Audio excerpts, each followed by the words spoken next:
individuals that live there, and thankfully they all made it out safely with no injuries. CBS News Brief. I'm Deborah Rodriguez. From Mason City to your hometown, we've got the information you need. Turn us on at home, work, and in the car. AM 1300 KGLO.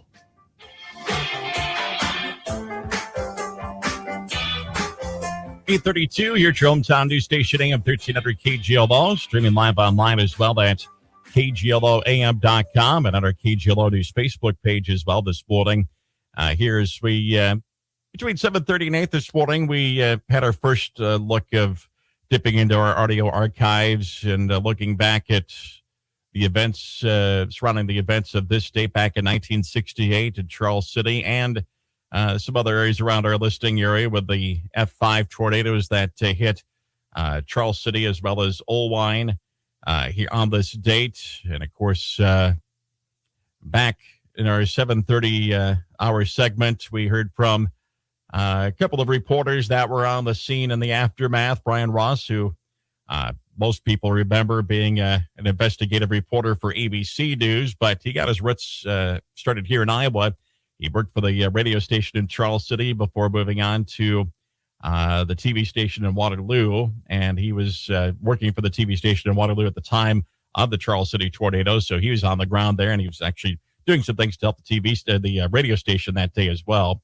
Also heard some comments from the late Dean Borg, who was also covering that storm for one of the Cedar Rapids TV stations. And he talked about his view of what was going on the ground on that day. And of course, Dean, you remember from Iowa Public Radio as well as Iowa Press on Iowa PBS. And Dean passed away a couple of years ago. They were speaking at a conference that was held about, not quite 20 years ago, but 2008 was the 40th anniversary, of course, of the Charles City and Olwine tornadoes. And we also was part of presenting some of those comments here on the air on KGLO back in 2008. We also talked with someone in Charles City that has, obviously a great sense of the history of that tornado, Jeff Sisson. We're going to listen back to that interview here in just a couple of seconds. And of course, we did those interviews in May of 2008. Of course, what we didn't know that just days later, an F5 tornado was going to hit in Parkersburg. And of course, there's only been only recordings of two other F5 tornadoes in Iowa since the Charles City and Olwine tornadoes in 1968. One was in Jordan in 1976. The other, Parkersburg, on May 25th of 2008. But once again, I sat down. This was earlier in May 2008. Sat down with Jeff Sisson in his office in Charles City. We had a great conversation about his memories of that day of May 15th, 1968, as well as the aftermath, talking about that. So let's listen back to some of those comments. 40 years ago this week that we were, thinking back about the tornado that hit Charles City. Maybe just, take us back to that day and, your observations of how that day went down. Well, it was a lot different than it is this year. It was a very early spring. I remember specifically the day of the tornado. I happened to be in sixth grade. I was 12 years old, and we had our grade school track meet at the college grounds on the east end of town. And the leaves were out. It was very warm. It was very windy. The humidity was quite high. And I specifically recall that there'd been a big hailstorm in Iowa City earlier in the day, and we all had heard about it. They said, probably was going to storm. Keep your eye on the weather. But back in those days, we weren't as sophisticated with weather forecasting as we are now. So it was a warm, windy day, and we had our grade school track meet. I remember that got over about 3:00, and we actually, because the fifth and sixth graders, and I was in sixth grade, we got out of school early that day if we were in that track meet. And I recall walking home before my brother and sister. I went to Lincoln School, which was not damaged by the tornado on the east end of town. I remember walking home from school, and it was really warm. And we went home, and like everybody else in Charles City, we had Channel 3 on. In those days, it was KGLO.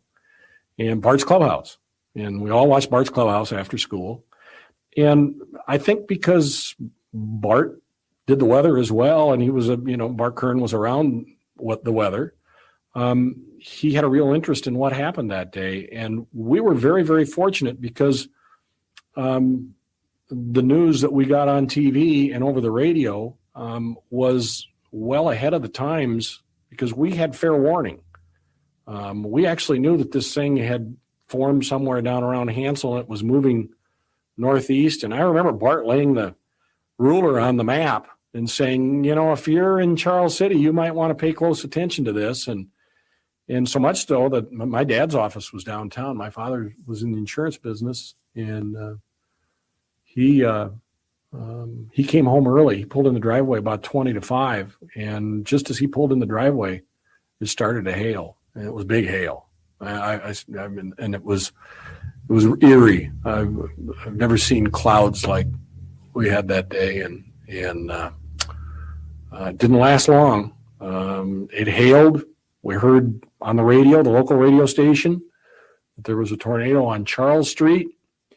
And my father and I actually stood on the porch and watched from the end of 3rd Avenue. And I can still recall how it looked so eerie down at the west end of 3rd Avenue. And we could see these sticks and things flying around in the air. And then later we realized that it wasn't just sticks and leaves. It was pieces of houses, and anything that got picked up was up in the air. Yeah, it was pretty eerie. Looking at the pictures of that tornado itself, and the one famous picture, I guess, that always sticks out in my mind of the Floyd County Sheriff that he took before he moved into town. I mean, that just had to probably amaze you, especially at that age. That here you are seeing this huge tornado, coming. It's actually amazing that you mentioned that photo because.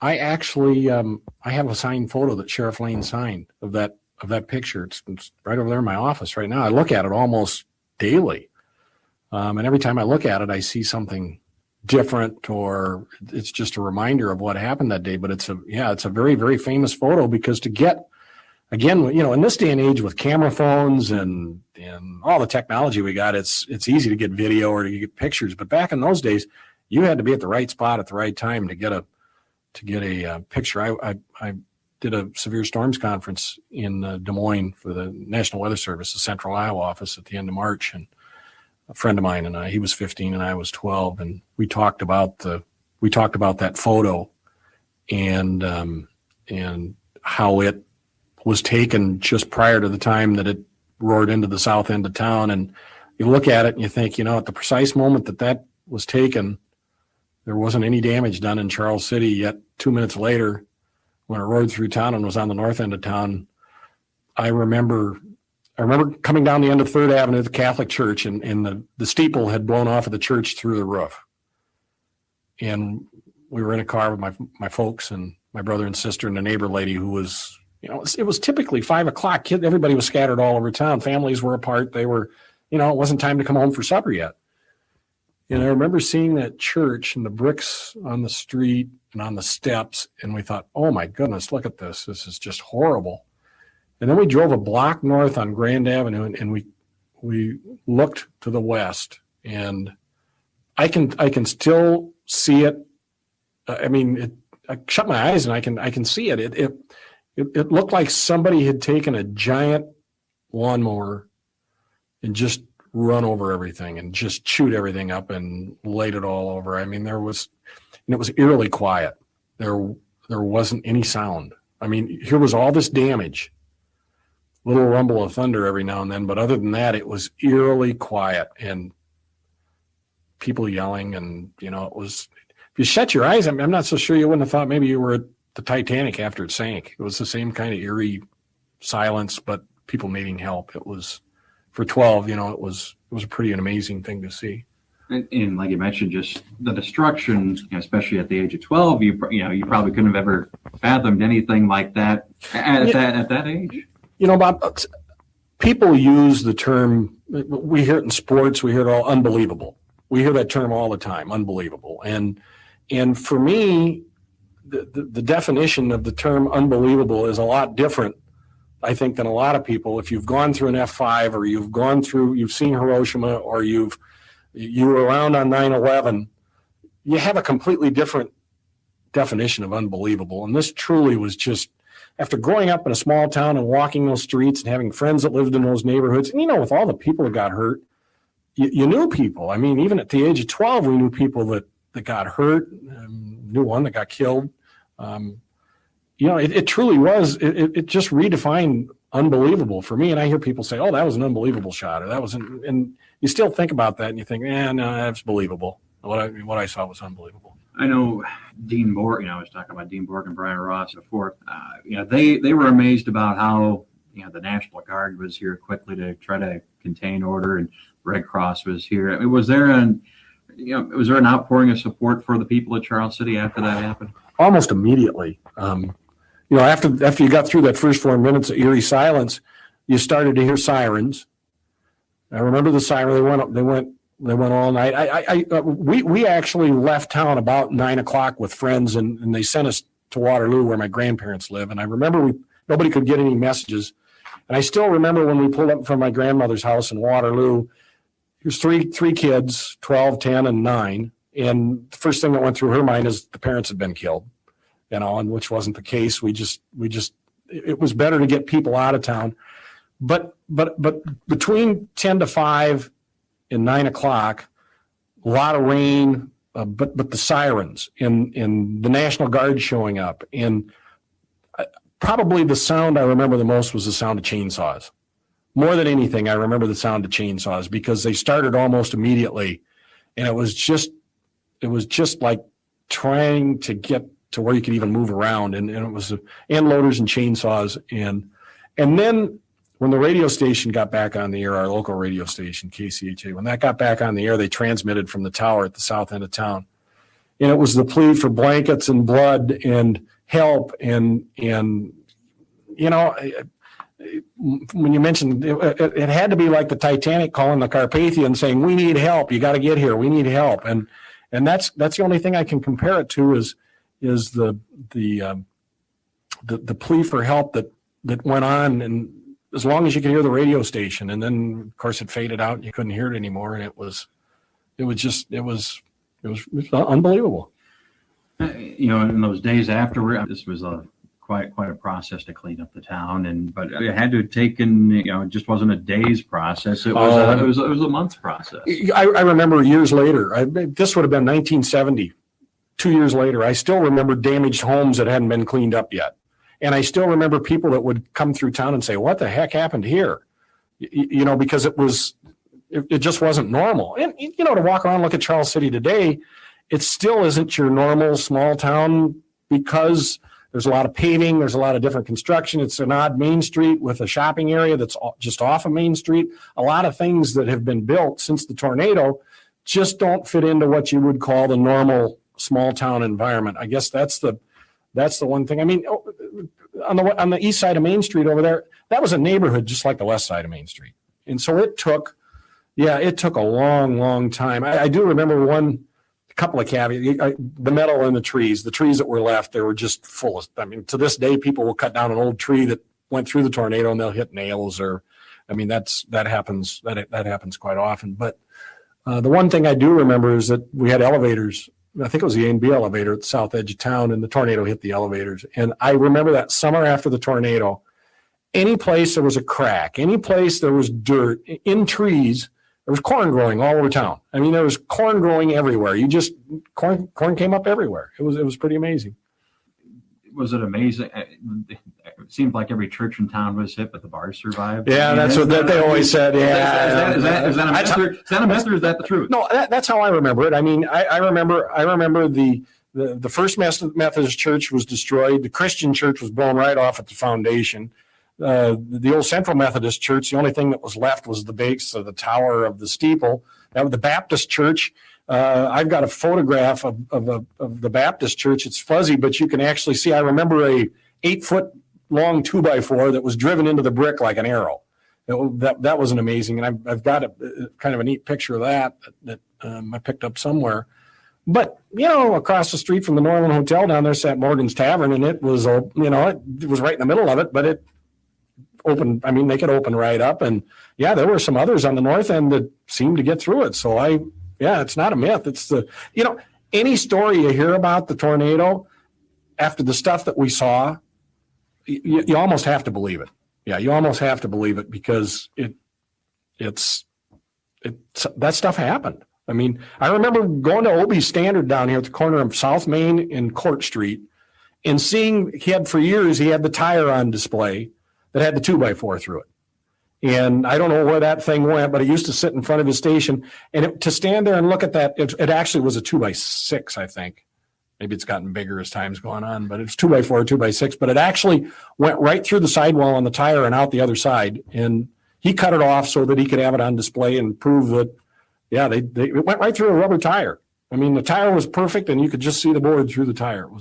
That's just amazing. Yeah. I mean, nobody can imagine living through an F5, any tornado, let alone an F5 tornado, which a lot of people fortunately did. There were the 13 deaths, but I mean, it's just unimaginable to imagine living through an F5. I still get back to how lucky we were to have the advance warning, because had we not had that advance warning, I don't know what this thing would have been like. Because people truly, if you go around, you can do all the interviews you want, and I think the common thing that you'll hear is Bart's Clubhouse, and then we turned on the radio.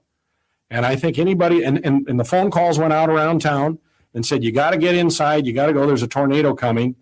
And it had a lot to do with saving a lot of lives. And that might have been the precursor for a lot of the warnings that came forward, because I think people probably heard a lot of those stories and said, it was pretty effective and saved a lot of lives in that case. And but the enormity, the size, to know that it went from Grand Avenue to Jackson Street. I mean, we can walk out now and I can walk outside with you, and we can stand and I can show you. You see over there where the trees get big, and then you see over there where the trees get big. Then you know how wide this thing was. And I always tell people, if you want to know how old a 40-year-old tree is, come to Charles City, go to Central Park, because those trees are all 40 years old because they were planted after the tornado. So if you want to know how big a 40-year-old tree is, that's where you go. Talk about, as we were talking about post-tornado, fortunately, there were some things that were vital for Charles City's survivability that did survive through the tornado and actually helped in the rebuilding process in the years after that. When you think about an emergency manager's job, these people that work in these county emergency managers, if you think about the planning, civil defense, if you think about law enforcement and everything that goes into tackling something like this, those poor people down in Greensburg, Kansas, that lost almost that entire town, and they're rebuilding. You really have to dig down deep. And as bad as this was, the 13 lives, all the people that got hurt, the fear to this day that a lot of us have when it gets stormy, which we do. I still say that we got lucky, and we didn't lose a hospital. We had our wastewater plant, which was the far east end of town, and then the far northwest end of town, about 2 blocks to the west of the path. We kept our water facility. Our 2 major employers, Oliver sat right next to, in fact, if you look at the map, that thing was on a collision course with the Oliver, which at that time employed about 2,500 people. Missed the Oliver. Salisbury Laboratories, which was, the poultry vaccinations, and it missed Salisbury's. So 2 major employers, our water and our wastewater, and the hospital all got missed. And so we had a foundation to build back. We didn't have to dig into this infrastructure thing. We didn't have to, which would have taken a lot of time and a lot of money to get back into shape.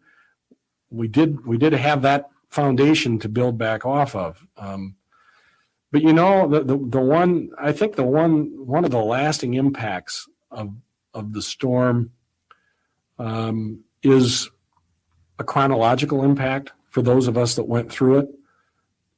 Almost weekly, sometimes daily, we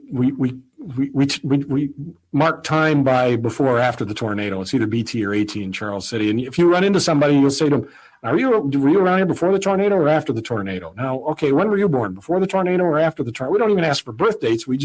It's before the tornado or after the tornado 40 years later. So it's pretty amazing. The rebuilding process, some positive things in the community were built afterwards, weren't there? I mean, maybe just talk about the whole redevelopment. Oh, the whole redevelopment thing. Of course, it was one of the neatest stories about the tornado was that there was an urban renewal project that they crammed the junior high auditorium. It's the middle school now, holds 1,000 people. They must have put 12 or 1,300 people in that place to argue this concept of urban renewal. And were we going to change or weren't we going to change?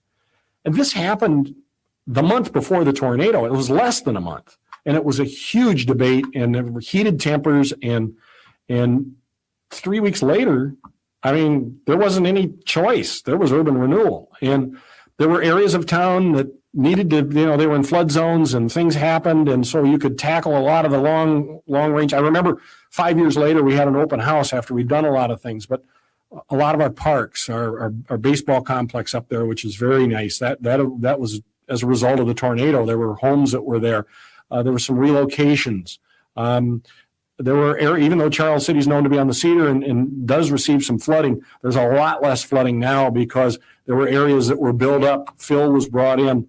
And so a lot of the planning that went into it was a calculated long-term planning that made a big difference and a big impact on how this community would look 40 years later as it does today.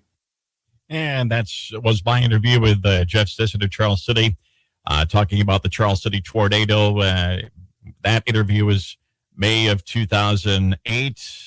As we look back at that point, the 40-year anniversary of the Charles City tornado. Once again, little did we know just days after that interview that the next F5 tornado to hit in Iowa and Parkersburg would take place. So if you missed any portion of that interview, or if you want to listen back to it, share it with friends, head to the KGLO News Facebook page. Also, if you search on YouTube, KGLO News, Charles City Tornado, I'm sure you'll be able to find this segment as well on there. 8:54 here on KGLO. We've got, we're not going to be able to slip in sports here. Minnesota Twins baseball later today with the Milwaukee Brewers, 6:10 tonight. 6:10 tonight with the first pitch. I take that back. 7:10 with the first pitch tonight, 6:30 the pregame here on KGLO. Saturday, that's when it's a 6:10 starting at 5:30 pregame. Sunday, Inside Twins at noon. Pregame at 12:30, 1:10 on Sunday with the first pitch here on KGLO. 8:54 and the Dave Ramsey program coming up after 9. Agriculture of America from 11 to noon. And then, of course, the midday report at noon. And we will have a look at sports then. Of course, you can find sports as well on our KGLOAM.com website. Zogi's Appliance Center in Mason City celebrates the accomplishments of the area graduates. This is Kathy. We're blessed with dedicated teachers and hardworking students. Congratulations, graduates from Zogi's Appliance Center, Reader's Choice for Sales and Service. It's here, the Mason City Tile and Marble Famous Warehouse Sale. This 2-day event is loaded with deep discounts, expanded warehouse with more stock than ever before, huge savings on new rolls and room-size remnants.